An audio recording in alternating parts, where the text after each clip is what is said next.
The Galactic Empire had ruled the stars for over 10,000 years. Their massive ships traveled between thousands of worlds, and their technology seemed like magic to lesser species. Emperor Dorn sat on his crystal throne, bored with the easy conquests of the last century. His empire needed new worlds, new resources, and new subjects to rule. "Your Majesty, we have found a new planet on the edge of Sector 7, said General Pike, kneeling before the throne. "The creatures there call it Earth." Emperor Dorn leaned forward slightly, his golden eyes narrowing. "Tell me about these creatures." "They call themselves humans, Your Majesty. They have basic space travel, but nothing impressive. They have one small colony on a red planet in their system, and some mining operations on floating rocks. They are primitive compared to us." The Emperor smiled. This was the kind of news he enjoyed. Primitive worlds were easy to bring into the Empire. Sometimes they didn't even need to use weapons. Just the sight of Imperial ships was enough to make most species bow down. "Send Ambassador Krell to meet them. Offer them our standard terms." General Pike bowed and left to carry out his orders. 3 Imperial scout ships entered Earth's solar system a week later. They were sleek, silver, and larger than anything humans had built. Each one was the size of a small city, with weapons that could turn a planet to dust. On Earth, the governments came together in an emergency meeting. "They're just sitting there, beyond the moon's orbit," said Defense Minister Taylor, pointing at the large screen showing the alien vessels. "They've sent a message requesting a meeting." President Ward looked at the faces around the table. Some showed fear, others curiosity. "We need to be careful. This is humanity's first contact with alien life. We must appear strong, but not threatening." After much debate, they decided to send Captain James Jones of the Earth Defense Force to meet with the alien ambassador. Jones was a tall man with a serious face and steady hands. He had been chosen because of his calm nature and quick thinking. Jones traveled to the meeting point in Earth's best ship, the EDF Defender. It was the pride of Earth's small fleet, built just 3 years ago. Next to the Imperial ships, though, it looked like a toy. Inside the largest Imperial ship, Jones was led to a meeting room. The walls glowed with a soft blue light, and the air smelled like metal and something sweet he couldn't name. Ambassador Krell entered the room. He stood 7 feet tall with pale blue skin and 4 arms. His eyes were like black pools, showing no emotion. "Captain Jones of Earth," Krell said in perfect English, having learned the language from Earth's broadcasts. "I bring greetings from Emperor Dorn, ruler of the Galactic Empire." Jones nodded politely. "I bring greetings from the people of Earth. We welcome peaceful contact with your empire." Krell smiled, but it didn't reach his eyes. "The Emperor is generous. He offers Earth a place in our great empire. Your people will serve as loyal subjects, and in return, you will receive our protection and some of our lesser technologies." Jones blinked, surprised by the blunt offer. "I'm sorry, but Earth isn't looking to become anyone's subject. We're interested in peaceful trade and cultural exchange as equals." The smile dropped from Krell's face. "You misunderstand, human. This isn't a negotiation. The Empire has claimed your world. You may join willingly and keep some freedom, or resist and be conquered completely." Jones stood straighter. "I have no authority to surrender Earth to anyone. Our people value their freedom above all else. I must bring your offer back to our leaders, but I can tell you now they will not agree to these terms." Krell's black eyes seemed to grow colder. "Your primitive species doesn't understand its place in the galaxy. Perhaps you need a demonstration of Imperial power to help you decide." Before Jones could respond, Krell turned and left the room. Jones was escorted back to his ship and returned to Earth with the Imperial message. 2 days later, while Earth's governments were still debating how to respond, the Empire made its move. One of the Imperial ships broke from formation and headed toward Eros Station, a small research outpost in the asteroid belt with a crew of 200 scientists and miners. Earth's military tracked the ship but could do nothing to stop it. Their fastest vessels would take days to reach Eros, and their weapons were not designed for space combat. At Eros Station, Dr. Miller was recording data about mineral samples when the alarms began blaring. "What's happening?" she asked, looking up from her work. Station Director Banks rushed into the lab, his face pale. "There's an alien ship approaching. They're not responding to our hails." They rushed to the control room. On the main screen, they could see the massive Imperial vessel moving closer. "Send another message," Banks ordered. "Tell them this is a peaceful research station." The communications officer tried again. "Approaching vessel. This is Eros Station. We are an unarmed research facility. Please respond." The only answer was silence. Then a bright beam of light shot from the Imperial ship. When it touched Eros Station, the entire structure began to glow. Metal melted, air vented into space, and in seconds, the station was gone. 200 lives ended in a flash of light. Earth watched in horror as their first deep space outpost vanished. The Imperial ship returned to its position near the moon as if nothing had happened. "This is an act of war," said General Moore, slamming his fist on the table during the emergency meeting on Earth. President Ward looked at the faces around her. The shock and anger were clear. "We can't fight them. You saw what they did to Eros with one shot. We can't surrender either," said Defense Minister Taylor. "They killed 200 of our people to send a message. If we give in now, we'll never be free." Jones, who had met with Krell, spoke up. "The ambassador seemed surprised when I didn't immediately agree to their terms. I think they expected us to be like other species they've encountered, easily intimidated." President Ward stood up. "Then we need to show them that humans are different. Contact every nation. As of today, Earth stands united. We will pool our resources, our knowledge, and our determination." Within days, the Earth Defense Alliance was formed. Every country pledged their military and scientific resources to a common cause. Old enemies became allies with a shared purpose: to protect humanity from the stars. In secret facilities around the world, scientists and engineers worked day and night. They studied everything they knew about the Imperial ships from scans and observations. They developed new technologies and weapons. 6 months passed. The Imperial ships remained in orbit, waiting for Earth's surrender. Ambassador Krell sent regular messages demanding submission, each one more threatening than the last. But Earth didn't surrender. Instead, they prepared. In an underground base beneath the Pacific Ocean, Admiral Blake stood before Earth's response to the Imperial threat. It was a single ship, unlike anything humans had built before. Its hull was black as night, absorbing light rather than reflecting it. Its shape was strange, not the sleek design of the Imperial vessels, but something more angular, with odd protrusions and seemingly random patterns across its surface. "Is it ready?" Blake asked the chief engineer. "As ready as it will ever be," the engineer replied. "We've incorporated everything we could learn from observing their ships. The rest is based on theories and some educated guesses." Blake nodded. "Then it's time to show the Empire that destroying Eros Station was the biggest mistake they ever made." The ship, named Thunder of Terra, rose from the ocean depths.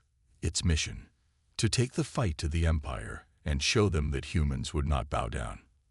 The first battle for Earth's freedom was about to begin, and the Galactic Empire was about to learn a painful lesson about humanity. Imperial Commander Vex stood on the bridge of his massive warship, the Unyielding Force. As the leader of the Empire's border outpost in Sector 84, he was used to routine days monitoring the stars. Today was different. "Commander, we're picking up an unknown vessel approaching from the direction of the human system," reported Officer Toole, his three-fingered hands moving rapidly over the control panel. Vex frowned. It had been 6 months since Ambassador Krell's visit to Earth. The humans should be preparing to surrender by now, not sending ships toward Imperial space. "Show me," he ordered. A screen lit up, displaying a small dark ship moving steadily toward them. Its design was unlike anything Vex had seen before, all sharp angles and odd protrusions. It looked almost primitive, yet something about it made his skin tingle with warning. "Scan it," he commanded. Officer Toll ran the scans, then looked puzzled. "Sir, the readings are strange. I'm not detecting any standard propulsion systems. The hull material isn't registering in our database, and there's some kind of energy signature I can't identify." Vex squinted at the image. "Size comparison. It's small, sir, about 1/10 the size of our cruisers, but the energy output is unusually high for its size." "A scout ship, perhaps," Vex said, more confidently than he felt. "Open communications." The screen changed to show the bridge of the approaching vessel. A human stood there, tall for their species, with short gray hair and a face marked by age and experience. The human wore a simple dark uniform with a single silver star on each shoulder. "This is Admiral Blake of the Earth Defense Alliance vessel Thunder of Terra," the human said calmly. "I request an audience with Emperor Dorn regarding the unprovoked attack on Eros Station." Vex almost laughed. A primitive species demanding an audience with the Emperor. Because of one small outpost. The arrogance was astounding. "Human," Vex replied, "this is Commander Vex of the Imperial Border Fleet. Your planet has been claimed by the Galactic Empire. You have no authority to make demands. Return to your world and prepare for Imperial occupation or be destroyed." Admiral Blake's expression didn't change. "We hoped for a diplomatic solution, Commander. Your empire came to our home uninvited, made demands, and killed 200 innocent people when we asked for time to consider your terms. Those deaths were necessary to demonstrate the consequences of defiance," Vex said dismissively. "One small station is nothing compared to what we could do to your homeworld." Blake nodded slowly. "I see. Then I must demonstrate something as well." Vex had enough of this conversation. "You have 1 minute to turn around, or we will open fire." "I understand," Blake replied, and the communication ended. Vex turned to his weapons officer. "Lock all weapons on that vessel. If it doesn't turn around in 1 minute, destroy it." The minute passed, and the Thunder of Terra continued its approach. "Fire," Vex ordered. Brilliant beams of energy shot from the 3 Imperial cruisers surrounding the outpost. They streaked through space toward the small Earth vessel, and then something impossible happened. The Thunder of Terra moved. Not the slow, predictable evasion of normal ships, but a quick, darting motion that reminded Vex of insects from his homeworld. The human ship simply wasn't where the beams hit. "How did they?" Vex began, but Officer Toole interrupted. "Sir, they're moving toward Cruiser 2. On the screen, the Thunder of Terra accelerated toward one of the Imperial ships. It was so small compared to the massive cruiser that it looked like a fly attacking an elephant. "Cruiser 2, destroy that ship," Vex commanded over the comm. The cruiser fired again, but the human vessel twisted in space, avoiding every shot. Then it got close, too close for the cruiser's main weapons to target effectively. What happened next left everyone on the bridge speechless. The Thunder of Terra extended what looked like mechanical arms from its hull. These appendages latched onto specific points of the Imperial cruiser. Seconds later, the cruiser's lights flickered and died. Its engine shut down. It drifted, powerless. Before Vex could react, the human ship detached and moved toward the second cruiser. "All ships, concentrate fire," Vex shouted. But it was too late. The pattern repeated. Impossible evasive maneuvers, mechanical arms attaching to crucial systems, and another Imperial cruiser dead in space. Vex stared in disbelief as the Thunder of Terra approached his own ship. His weapons officer fired desperately, but the human vessel slipped through the barrage, as if it knew where each shot would go before it was fired. The mechanical arms extended once more, attaching to the unyielding force. Vex felt his ship shudder. The lights dimmed, then came back at half strength. Emergency systems activated, but weapons and main engines remained offline. A communication request flashed on the screen. With trembling fingers, Vex accepted it. Admiral Blake appeared again. "Commander Vex, your ships are disabled, not destroyed. We could have killed everyone aboard, just as you killed our people at Eros. Instead, we chose to show restraint." Vex could barely speak. "What? What do you want?" "Deliver this message to Emperor Dorn. Humanity will not surrender. We come in peace, but we will defend ourselves. Your ships will regain power in 12 hours, enough time for us to leave and enough time for you to consider your options." The communication ended. On the screen, the thunder of Terra turned and accelerated away, quickly disappearing from their sensors. Officer Toole looked at Vex with wide eyes. "Sir, there's no way that was a human warship, right? They're primitive. They couldn't have built something that could defeat 3 Imperial cruisers." Vex stared at the empty space where the thunder of Terra had been. "Send a priority message to the Imperial Council. We have a problem." News of the encounter spread quickly through the Empire. In the Imperial capital, a special session of the Council was called. Ambassador Krell faced the angry members of the Council, trying to explain what had happened. "You told us they were primitive," shouted Councillor Dras. "You said they would surrender after a simple show of force." Krell bowed his head. "Their technology was primitive when I visited them. They had nothing like the ship Commander Vex encountered." A new voice spoke up, quiet but commanding. Intelligence Officer Reed walked to the center of the chamber, carrying a datapad. "Council members, I've been studying what we know about humans since first contact. There's something you need to understand about this species." The room fell silent as Reed activated a holographic display showing images of Earth and its history. "Unlike most species we've encountered, humans evolved as persistence hunters. They didn't have claws or fangs or natural armor. They survived by outlasting their prey, by adapting to any situation." Reed swiped to new images, human conflicts throughout history.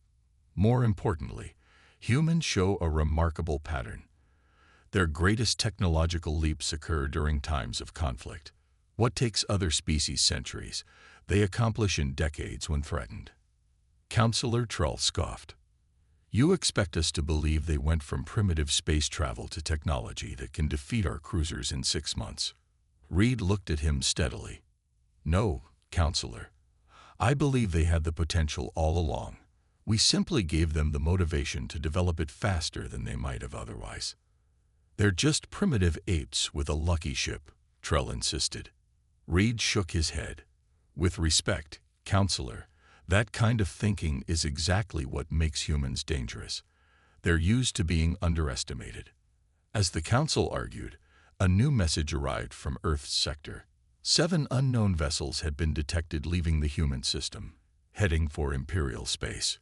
The Empire was about to face something they had never encountered before, a species that refused to know its place. The Starlight Hub was the pride of the Empire's trading network.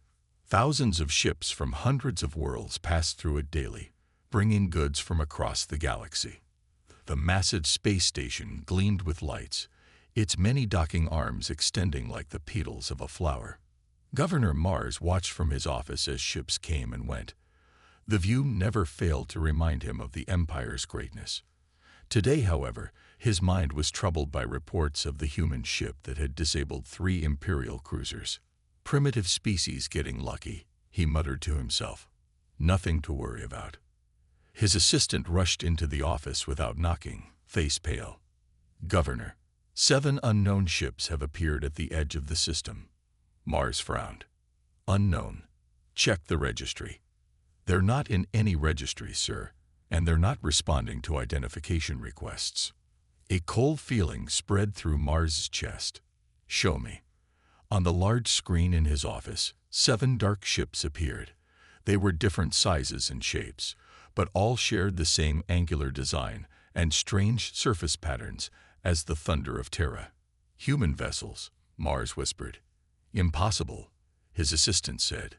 "The human system is 2 weeks away at top speed. They were detected leaving Earth just yesterday.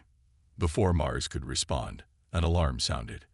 The ships were moving toward the hub at incredible speed, bypassing all the standard approach vectors and security checkpoints. Mars slammed his hand on the emergency button. All military vessels, intercept those ships. Hub defenses, prepare to fire. The hub's protection fleet, 15 Imperial warships, moved to form a blockade. Weapon systems across the station powered up, ready to destroy any threat. On the lead human vessel, Admiral Miller stood calmly on the bridge. Unlike the Thunder of Terra, which had been built in secret, these ships had been constructed in the open over the past 6 months. Each incorporated technology reverse-engineered from studying the debris left behind when the Imperial ships first arrived at Earth. "They're moving to intercept," reported his first officer. 15 warships, and the hub's defense systems are activating. Miller nodded. Just as expected. Implement Phase 2. Across the 7 human ships, strange bulges on their hulls began to glow. The Imperial sensors couldn't identify the energy signature, but the readings were off the charts. "Fire warning shots," ordered the Imperial fleet commander. Energy beams lanced out from the Imperial ships, deliberately aimed to miss the human vessels. It was standard procedure: show force first, destroy if needed. But the human ships didn't change course. Instead, the glowing sections of their hulls suddenly released what looked like hundreds of small objects. "What are those?" asked the Imperial commander. His question was answered seconds later when the objects spread out in a complex pattern, then activated. A web of energy formed between them, creating a barrier. The Imperial warning shots hit this barrier and were absorbed completely. "Impossible," the commander shouted. "Fire all weapons." The full might of 15 Imperial warships unleashed on the approaching human fleet. Enough firepower to level a city struck the energy web, and did nothing. On the hub, Governor Mars watched in horror as the human ships passed through the Imperial blockade unharmed. Their energy web had absorbed or deflected every shot. "Activate the hub's defense grid," he ordered, voice shaking. The hub's weapons were even more powerful than those on the warships. They fired, filling space with deadly energy beams. This time, the human ships responded differently. Instead of absorbing the attack, they released new objects from their hulls. These devices attached themselves to the energy beams and rode them back to their source, like surfers on waves. When they reached the hub's weapon emplacements, they detonated. One by one, the hub's defenses went silent. The human ships surrounded the hub, but made no move to attack. Instead, a communication request came through. With trembling hands, Governor Mars accepted it. Admiral Miller appeared on screen. "Governor Mars, this is Admiral Miller of the Earth Defense Alliance. Your hub and its inhabitants will not be harmed if you cooperate." What do you want?" Mars asked, trying to maintain his dignity. "I want you to deliver a message to Emperor Dorn. Humanity is willing to negotiate peace, but only as equals. We will not become subjects of your empire." Mars couldn't believe what he was hearing. "You expect the Emperor to negotiate with primitives who have barely left their home system?" Miller smiled slightly. "Look around you, Governor. Your fleet couldn't stop us. Your hub's defenses couldn't stop us. And we didn't destroy any of them, though we could have. Does that seem primitive to you?" Before Mars could answer, Miller continued, "We'll be leaving now. You have 1 standard month to deliver our message and receive a response. After that, we will consider your silence as rejection of peace talks." The communication ended. The human ships disengaged, formed up, and then, to the astonishment of everyone watching, simply vanished. In the Imperial Palace, Emperor Dorn sat on his crystal throne, facing the emergency session of the High Council. The mood was grim. 7 human ships bypassed our most advanced detection systems, neutralized 15 warships and a hub's defenses, then disappeared using technology we can't explain, summarized High Counselor Vren. "This cannot be ignored. Intelligence Officer Reed stepped forward again. "If I may, Your Majesty, I've completed my analysis of human warfare and psychology." The Emperor nodded for Reed to continue. Reed activated a holographic display showing Earth and its various nations. Humans develop differently from most species in the galaxy. While most evolved toward unity and cooperation, humans maintained separate nations with different governments, beliefs, and military doctrines. "How is their disunity relevant?" asked a counselor. "Because it created constant competition," Reed explained. Each nation tried to outdo the others. Their technologies, strategies, and weapons evolved rapidly through this competition. When we arrived and threatened all humans equally, they united, bringing together all these different approaches to warfare. Reed switched the display to show human history. And there's more. Throughout their history, humans have shown an unusual ability to develop asymmetric warfare methods, ways for the weaker side to defeat the stronger. "You're suggesting they found our weaknesses?" Emperor Dorn asked, speaking for the first time. Reed nodded. "I believe so, Your Majesty. Our military doctrine has remained largely unchanged for centuries because it's been effective against all known enemies. Humans studied our approach and developed specific countermeasures." High Counselor Trell, who had dismissed the human threat earlier, now looked concerned. "Our spies report their ship production has increased exponentially. They're building vessels with designs no Imperial engineer would consider."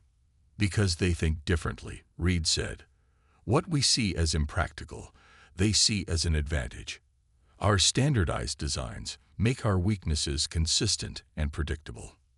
Emperor Dorn stood, his tall figure casting a shadow across the chamber. "What do you suggest, Intelligence Officer Reed?" Reed took a deep breath. "We have two options, Your Majesty. We can launch a full-scale attack on Earth immediately, before they build more ships.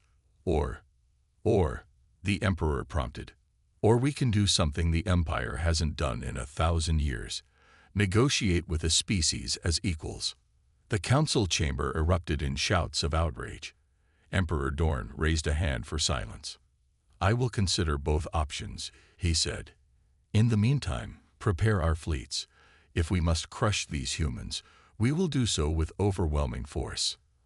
As the council was dismissed, Ambassador Krell approached Reed. "You actually admire these humans, don't you?" Reed looked at him steadily. "I respect what they've accomplished in 6 months. Don't you?" "They're still just primitives who got lucky," Krell insisted. Reed shook his head. "That kind of thinking is exactly why they've surprised us twice now. The question is, what will they do next?" In orbit around Jupiter, hidden from Imperial sensors, 30 human ships gathered. Each one was unique, incorporating different technologies and strategies. At the center of the fleet, the Thunder of Terra, now upgraded with new systems, prepared to lead humanity's next move. The Empire had not seen anything yet. The Imperial Palace on Dorn Prime was the most heavily guarded place in the galaxy. No unauthorized ship had ever entered its airspace. No foreign diplomat had ever arrived without months of security checks and preparations. Until today, Emperor Dorn stood by the window of his private chamber, watching as a single black ship descended through the clouds. It was smaller than Imperial diplomatic vessels, but moved with a grace that suggested advanced technology. "Your Majesty," said his chief advisor, "are you certain about this meeting? Many on the council feel it gives these humans too much importance." Dorn didn't turn from the window. "They disabled 3 cruisers without destroying them. They neutralized our hub defenses and 15 warships. If we don't speak with them now, we may soon have no choice at all." The human ship landed in the palace courtyard. Unlike the smooth, rounded shapes of Imperial vessels, it was all sharp angles and unusual protrusions. Guards surrounded it immediately, weapons ready. A door opened in the side of the ship. A single human emerged, tall for their species, with dark skin and short gray hair streaked with white. She wore a simple outfit, dark pants and jacket with a single silver pin on the collar. Ambassador Wilson, announced the palace protocol officer, representative of Earth. Emperor Dorn met the human in the small audience chamber, not the great hall where he usually received visitors. This room was designed for private conversations, with just 12 guards instead of 100. Wilson bowed slightly as she entered. Emperor Dorn, thank you for agreeing to meet with me. Dorn studied the human. She showed no fear, no awe at standing before the ruler of thousands of worlds.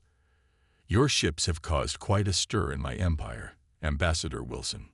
Wilson nodded. We hoped they would get your attention, though we would have preferred a peaceful first contact rather than having one of our outposts destroyed. That was unfortunate, Dorn said, not quite apologizing. Tell me, how did your species develop such advanced technology so quickly? Our reports from just 6 months ago showed you barely able to reach your system's edge. Wilson smiled slightly. We've always had the potential. Your arrival simply accelerated things. Explain, Dorn commanded. Wilson began walking slowly around the room, looking at the ancient artifacts displayed on pedestals. Your empire evolved gradually over thousands of years, correct? Technology developed at a steady pace. Each new generation built upon the last. That is the natural order of progress, Dorn agreed. For most species, perhaps. Wilson stopped at a display showing the evolution of Imperial starships from the earliest designs to modern cruisers. Humans are different. Our history is marked by sudden leaps forward, usually during times of great need or threat. She turned to face the Emperor. What took your civilization 1,000 years to develop, we sometimes accomplish in decades. Not because we're smarter, but because we're less patient. Dorn frowned. That doesn't explain the capabilities of your ships, doesn't it? Wilson raised an eyebrow. Your Ambassador Krell mentioned your empire has existed for 10,000 years. In that time, how many truly different approaches to spaceship design have you tried? The question caught Dorn off guard. Our designs are refined and proven effective. And predictable, Wilson added. Your ships are all variations on the same basic principles. Your weapons all use similar energy signatures. Your shields all operate on the same frequencies. Dorn felt a chill. She was describing weaknesses he had never considered. Wilson continued. Humans had dozens of competing nations before your arrival. Each developed different technologies and approaches. When we united against a common threat, we combined these diverse methods. And what of your ship's unusual design? Dorn asked. The strange shapes and patterns serve a purpose. Wilson nodded. Of course. Your sensors are calibrated to detect certain shapes and energy signatures. Our ships are designed specifically to confuse those sensors. The shapes that seem random to you create blind spots in your targeting systems. Dorn walked to his throne and sat down, processing this information. You're saying you built ships specifically designed to counter Imperial technology? Yes, Wilson said simply. And we did it in 6 months because we had to. While Ambassador Wilson met with the Emperor, Imperial Intelligence Officer Reed was meeting with human technical experts on a neutral space station. His mission was to understand human capabilities better. Your ships seemed designed to take damage, Reed observed, looking at the schematics the humans had shared. Most Imperial vessels are built to avoid being hit at all. Dr. Park, the lead human engineer, nodded. Different philosophies. Your ships are like finely tuned instruments, perfect when working properly, but easily disrupted. Ours are built expecting to be damaged. Explain, Reed said, echoing his Emperor's command from across the galaxy. Dr. Park brought up a hologram of a human ship. Triple redundant systems, compartmentalized design. If one section is destroyed, the others can function independently. Your ships have central control systems. Disable that, and the whole ship is useless. Reed studied the design, but this makes no sense. The efficiency is terrible. The power requirements must be enormous. It's not about efficiency, Dr. Park said. It's about survival. Humans evolved on a high-gravity planet with extreme weather and dangerous predators. We're built to endure damage and keep functioning. Reed looked at the human with new understanding. Your ships reflect your biology. Exactly. Your species evolved in more stable environments. Your ships reflect that. Optimal performance under ideal conditions. Reed made notes on his datapad. And these unusual weapon systems. Dr. Park showed schematics of several different devices. Again, diverse approaches. Some disrupt rather than destroy. Some use your own energy against you.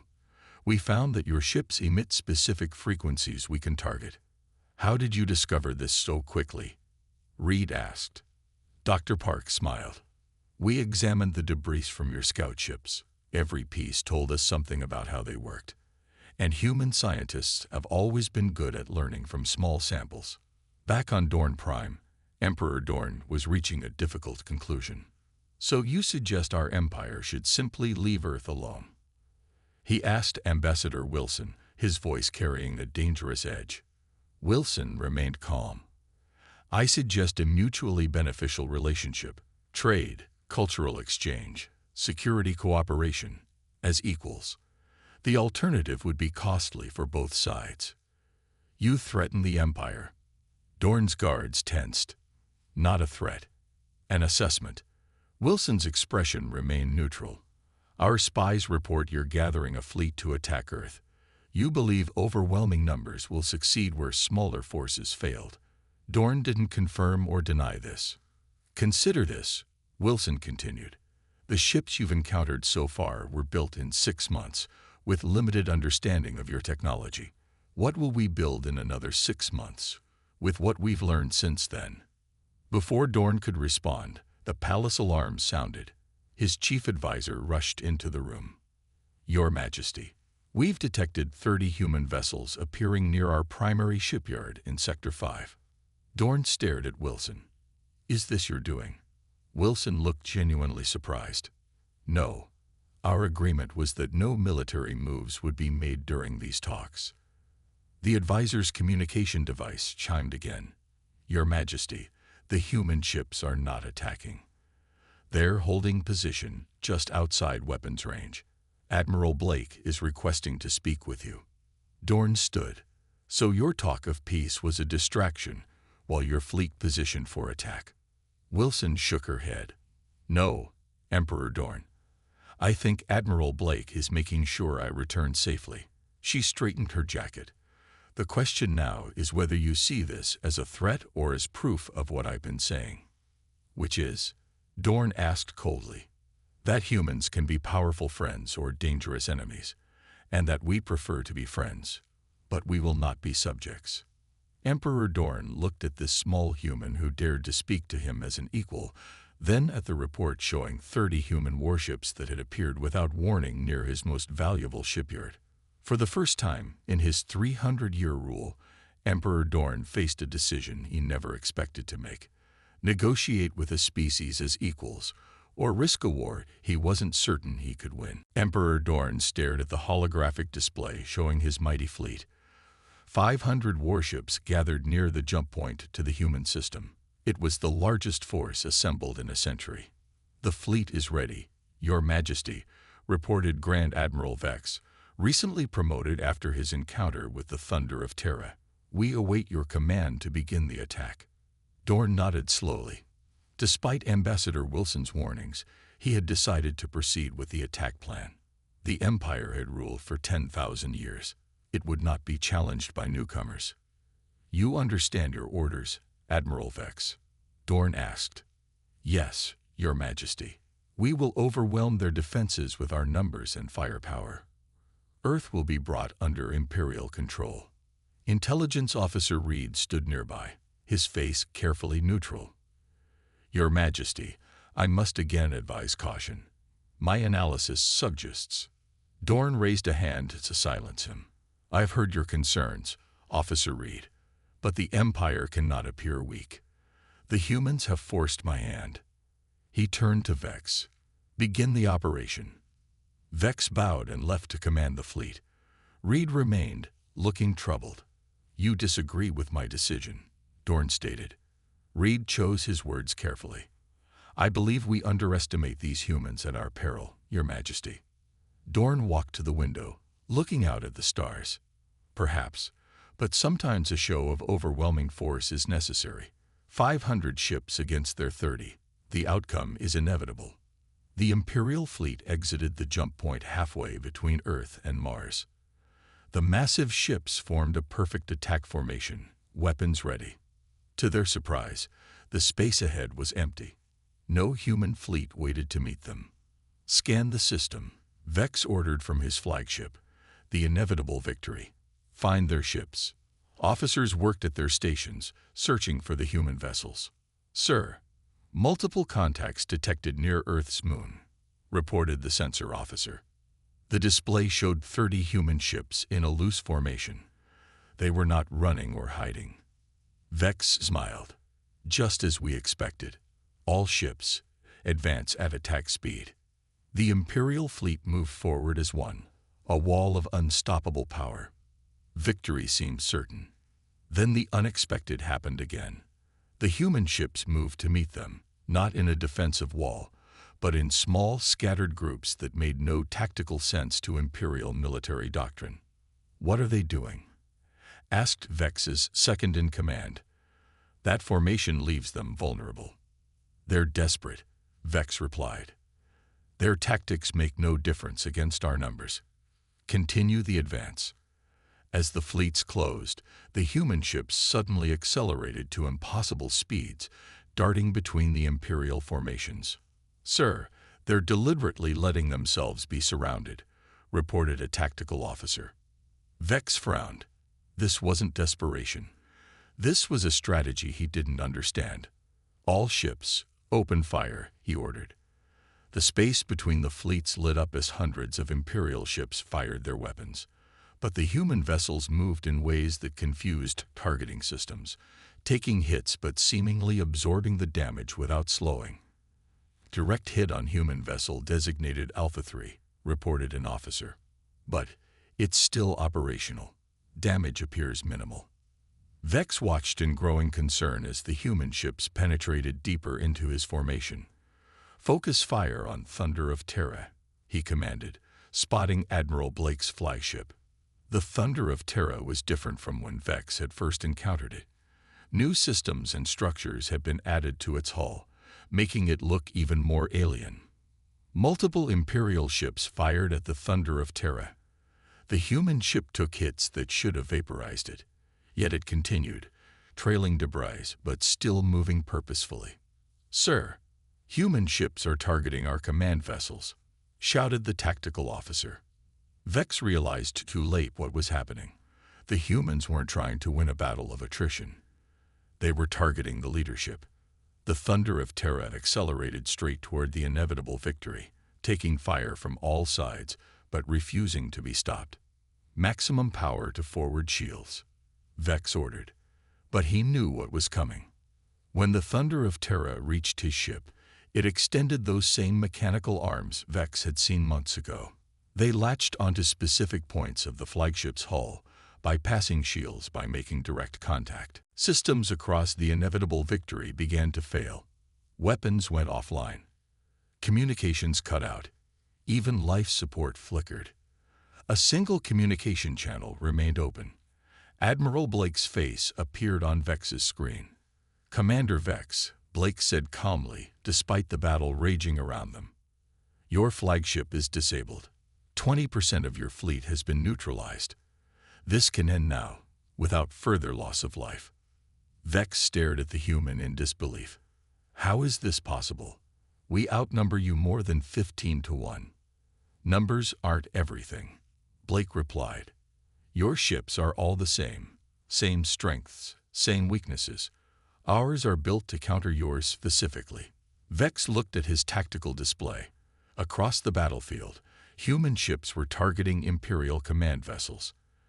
Despite taking heavy damage, they pressed on, disabling rather than destroying. What are your terms? Vex asked, knowing he had no choice.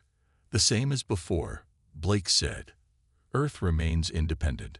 The Empire recognizes humans as equals, not subjects, a peace treaty that respects both our civilizations. Before Vex could respond, a new voice joined the channel. "I accept those terms, Admiral Blake." Emperor Dorn appeared on the screen, his expression solemn. "Your Majesty," Vex asked in surprise. "I've been watching the battle, Admiral Vex," Dorn said, "and I've come to a conclusion. An empire that cannot adapt does not deserve to survive." Intelligence Officer Reed was right about these humans. Blake nodded respectfully to the Emperor. "A wise decision, Your Majesty. Shall we discuss the details?" 1 year later, the Imperial capital world of Dorn Prime hosted representatives from 50 species for the signing of the Galactic Cooperation Treaty. At the center of the gathering stood Emperor Dorn and President Ward of Earth. "Today marks a new chapter in galactic history," Dorn announced to the assembled diplomats. "For 10,000 years, the Empire has ruled through strength. But these humans have taught us something important. True strength comes from adaptation and cooperation, not just conquest." The treaty recognized the independence of all sentient species and established a council where all would have equal voice. The Empire would maintain its territory, but no longer expand through force. Intelligence Officer Reed, now promoted to Director of Galactic Relations, stood with Ambassador Wilson as they watched the signing ceremony. "You never wanted war, did you?" Reed asked quietly. Wilson shook her head. "We just wanted to be treated as equals. Humans have had enough of our own wars to know their cost." "And yet you built warships that could defy our best technology," Reed observed. "We hoped for peace but prepared for war," Wilson said simply. "It's the human way." In a busy spaceport on an Imperial core world, a father and child watched as a dark, angular ship docked alongside the smooth Imperial vessels. "Father, what kind of ship is that?" the child asked, pointing at the unusual design. "It looks so different from ours." "That's a human warship," the father explained. "They joined the galactic community recently." The child stared in wonder as humans disembarked, mixing with other species on the dock. "They look so ordinary. But their ships are amazing. Is it true they defeated an Imperial fleet?" The father nodded, remembering the news reports from a year ago. "They did, and thank the stars they chose to be our friends rather than our conquerors." A young human officer noticed the child staring and smiled, offering a friendly wave. The child waved back enthusiastically. "Maybe when I grow up, I can visit Earth," the child said hopefully. "I think that would be possible now," the father replied. "The galaxy is a very different place than it was a year ago. And I think it's better for all of us." As they watched, more human ships appeared in the distance, each one unique, a testament to humanity's endless creativity and determination. The Empire had ruled for 10,000 years, but in just 1 year, humans had changed everything. And this was just the beginning.